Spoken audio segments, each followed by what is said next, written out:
about your peers. You know what I mean? It's not about endorsements. It's not about fame. You know, you want your peers to respect what you do, you know, and appreciate what you do as a basketball player and as a man. So it means a lot to me.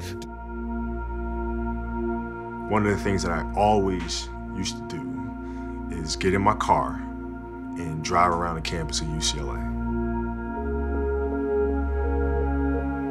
And I'd see kids hanging out in fraternity houses and just walking around. I just wanted to feel that. You know, just wanted to feel that.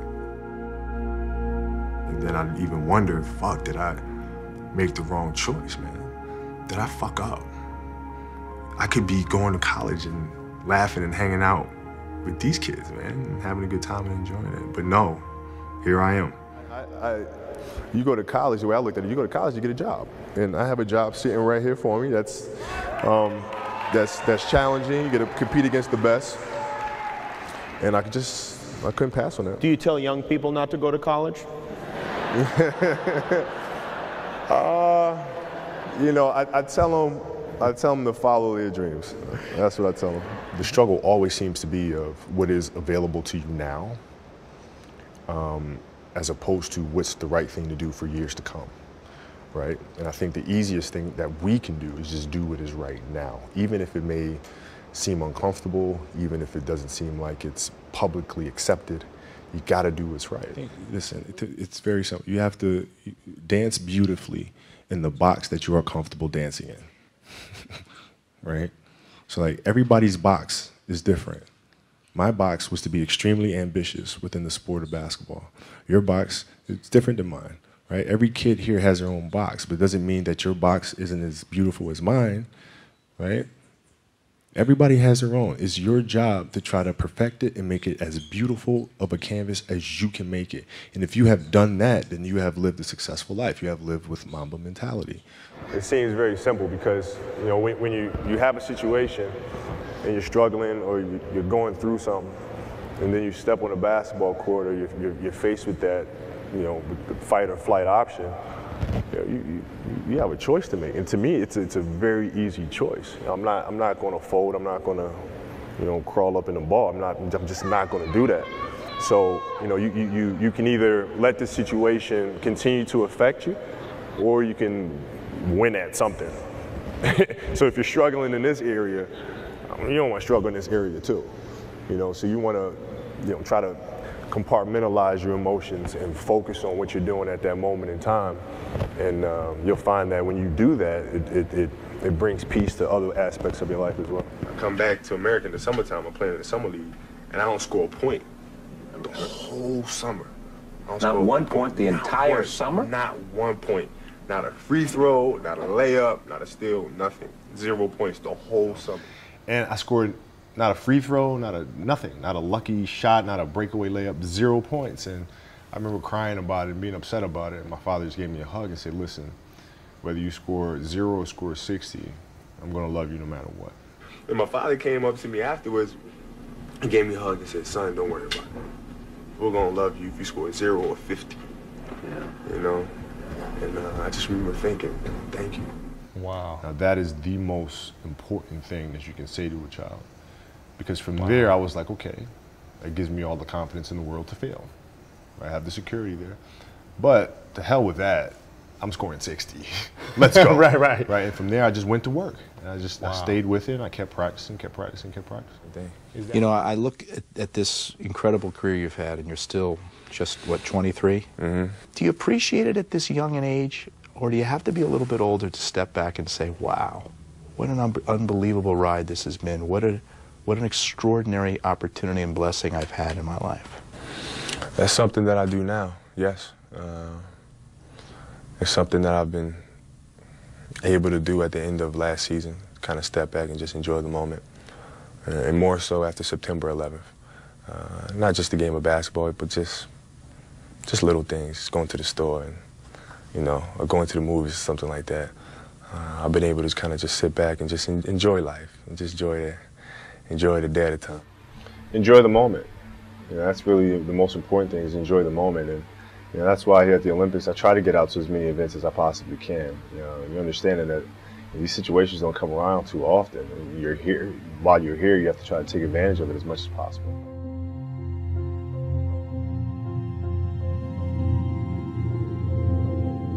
At 2 o'clock, 3 o'clock in the morning, I would drive. I'd leave the house and I'd go to the park. And I'd just sit at midcourt. I'd just sit there. I was sitting on the basketball. I was just looking out. I was looking up at the stars. I was looking up at the basket and just kind of looking around. And then I saw myself. I saw myself, 8-year-old self, sitting in front of me on a ball. And then I thought, well, what would I say to me? Knowing now all the pain that I would go through, my family would go through. I don't know if I'd keep playing the game. You start introducing yourself, and you know, I tap on her shoulder, she turns around, and I say, "Excuse me, what's your name?" She said, "Vanessa." You know, my eyes got real big, and it was just like. There was no one before her. Mm-mm. I mean, why? You would have thought there had been 15 before Vanessa. No. Was it the fact that you've been waiting for the right one, or? She's just it. She's just the one. You know, being married to my wife Vanessa, it's fun. I mean, we have a good time together. I love her tremendously, but we're best friends too. We'll go out and hang out and have a good time and enjoy each other's company, and you know, we just love kicking it together. A lot of people say, Kobe, come on, you got some time. Mm-hmm. What was the rush? What was the hurry? It's funny hearing people in LA say things like that, and then you know, you walk down the street, go to a restaurant or something, and you see a man who's 65 years old, married to like some 20-year-old.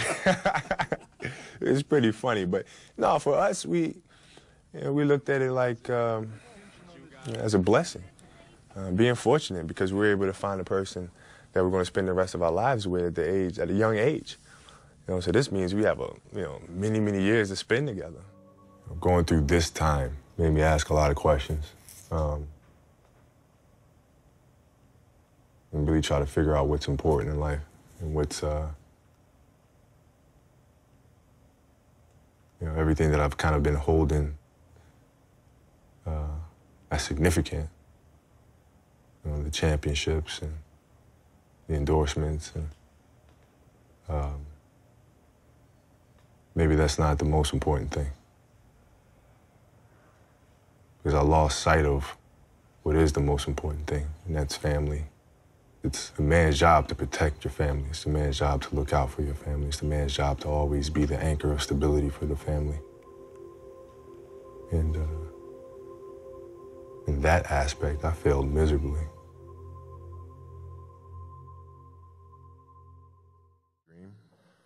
I dream. I have dreams, and dreams is they should be pure. And I think a lot of times, when we're born into this world, we actually wind up going backwards.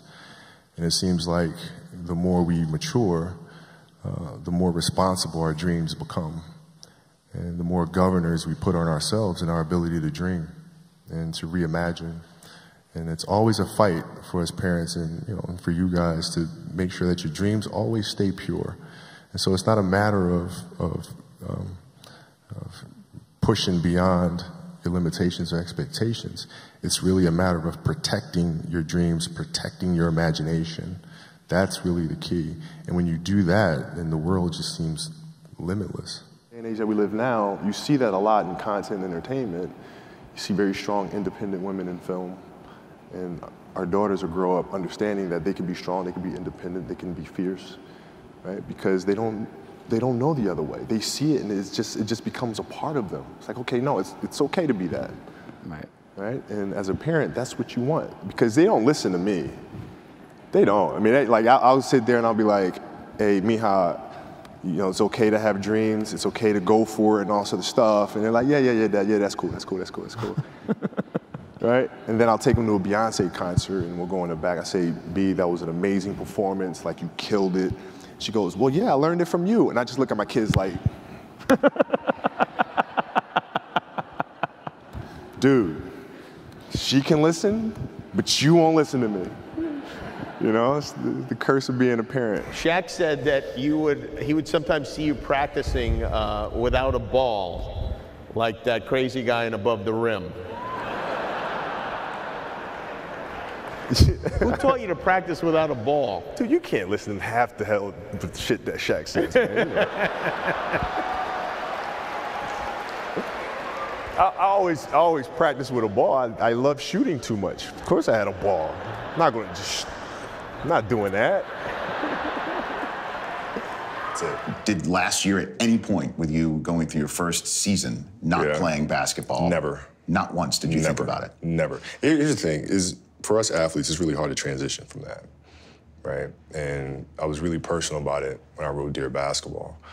But that is the true challenge of finding what comes next and finding something that you love to do every bit as much as you love your first passion. That is the challenge for us. And I think, unfortunately for us athletes, we've been pigeonholed into thinking that we can only be one thing. And so when I retired, everybody is saying, okay, he's too competitive, he's not gonna know what to do with himself. He's gonna have to come back. I took that as a personal challenge of them thinking I'm this one-dimensional person, that all I know is how to dribble a ball, shoot the ball, and play basketball and compete at that level. And so I took that as a personal challenge. I will never come back to the game, ever. I'm here to show people that we can do much more than that. And creating this business, winning an Oscar, winning the Emmy and the Annie, those are things that are showing other athletes that come after, no, there's more to this thing. Among other things. Let me open by asking you, at what point in your basketball career did you begin thinking about what's next?